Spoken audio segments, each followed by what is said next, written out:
माझा मुलगा गेले 4 वर्षे, नाव ठका बाबाजी बेलकर, गेले 4 वर्षे भारत मातेच्या सेवेमध्ये जम्मू काश्मीर या ठिकाणी सेवा करत आहे.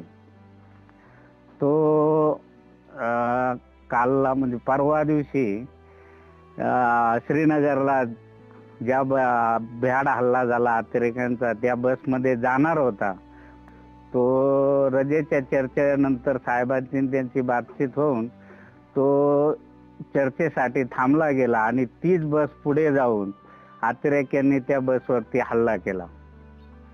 आणि त्याच्यानंतर आम्हाला रात्री 8-8:30च्या दरम्यान नातेवाईकांचे फोन यायला झाले.